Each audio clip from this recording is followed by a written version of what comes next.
Hi everybody, welcome to another More Bros review. I'm Steven. And I'm Robbie. And today we're going to be reviewing Hail Caesar. All right, let's try this.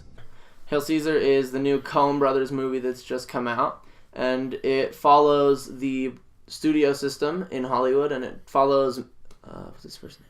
It follows Eddie Mannix through a day as he goes and he helps to keep the studio running. He's the muscle at the studio and he helps keep it running. So if you're not very familiar with the studio system and how it functioned in like 50s era America, you're going to struggle a little bit there.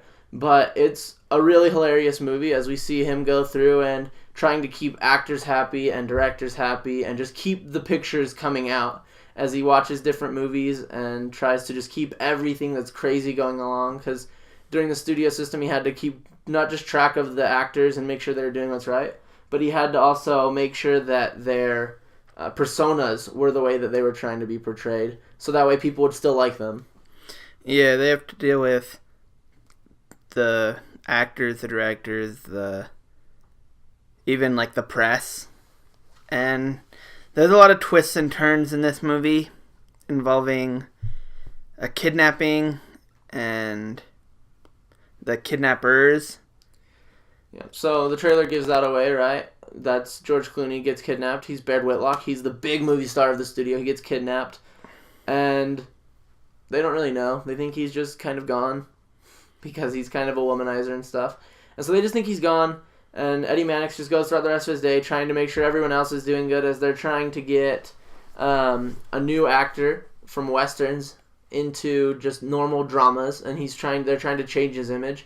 So there's all sorts of drama with that going on. Scarlett Johansson's character is a single mother, which that can't happen, so they have to try and find a way for her to be able to keep her baby without it looking bad on her persona. So they go through this whole legal debacle of trying to figure out how to have her adopt her own child. Yeah, basically the movie was marketed completely wrong. The trailers and commercials make it look like it's going to be like a caper, like they have to use these actors to find Baird Whitlock. Like that's what the trailer makes it look like.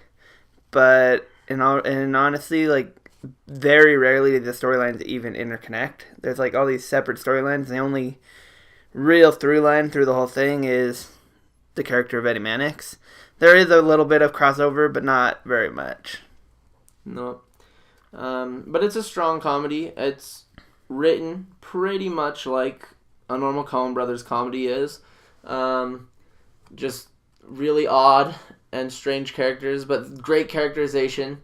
Each character really has their own personality that you can really see as they're going throughout. Even the characters just have like one-liners here and there. It's a really well-written movie with each character getting their time to shine.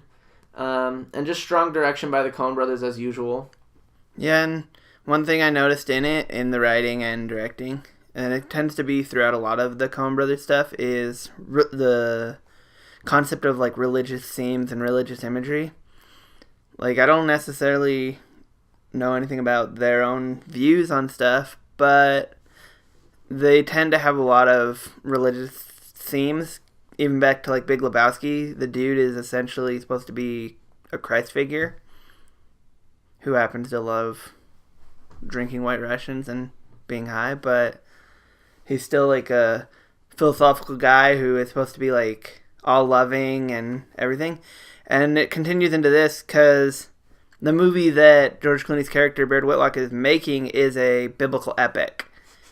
He is a Roman who has interactions with Jesus Christ. And there's like moments where Eddie Mannix basically puts himself at the base of Christ's cross, presents himself. He goes to confession all the time. And basically he's sacrificing himself for the sins of the studio, if you will. Yeah, he's definitely a Christ figure. Like, they have a whole debate on the nature of Jesus Christ, which is one of the funniest scenes, especially since they have a Jewish rabbi there to help in that discussion. But it's just a really smart way of making Eddie Mannix become a Christ-type figure without being too, what's the word? Overt. Overt with it, yeah. Like, it's really just a smart way of doing it, having him go and when he's at confessional asking if taking the harder job is the right way, and the priest telling him, it's not always the easy way isn't what Christ did, and then he goes and stands at the cross, at the base of the cross, staring at it. But it's still a funny Coen Brothers movie, even though it's full of the religious imagery. It's like you said, especially with Eddie Mannix. But it goes with Baird Whitlock too, because Baird Whitlock, near the end of the movie, as he returns, it's kind of like a similar thing. Like in the movie, he goes and he's like begging at the feet of Christ for forgiveness for being a Roman soldier, and then he goes to Eddie Mannix and is begging for his forgiveness so he can still stay strong in the studio system. They're very similar scenes. Like, they're meant to be seen as similar. That's completing the analogy there. And it's just really, really strong, cohesive story. The tone is a little interesting because it plays with lots of different genres throughout, but... Yeah, and it's also, that tone is, affected through the way it's shot, too, by Roger Deakins, the cinematographer. He, when Eddie Mannix is doing stuff on his own, they tend to, treat it like it's a noir, like a mystery. When Baird Whitlock is doing his stuff, it tends to play like a farce. And then each of the characters have their own... each character has their own style of way they're shot and everything. Yeah. Strong use of lighting and shadows to help get those genre tropes across. And the cinematography just really sucks you in. And it's really awesome to see because it kind of captures all of those genres that made the studio system work and made it strong without, again, being overt about it, without having to blatantly say, yeah, we're trying to pay homage to the studio system by showing you all these different types of movies. Instead, it just does it, and it's really awesome to go and see, especially if you love the classic cinema. You'll be able to see lots of allusions and homages to it, from noir to cheesy tap musicals. To westerns. To spaghetti westerns. Well, not... Spaghetti westerns. Yeah, but... And then, the acting is all solid, all the way around. But the one that stood out the most to me, just because I'd never seen this guy before, was Alden Ehrenreich as Hobie Doyle. He's the Western actor who gets put into the drama. And uses his spaghetti as a lasso. But I'd never heard of this guy before, and he almost steals the show from all these people that have been around for years and years. Yeah, I think that all the performances are great, but I think my favorite was probably Tilda Swinton playing the two sisters, the two reporters.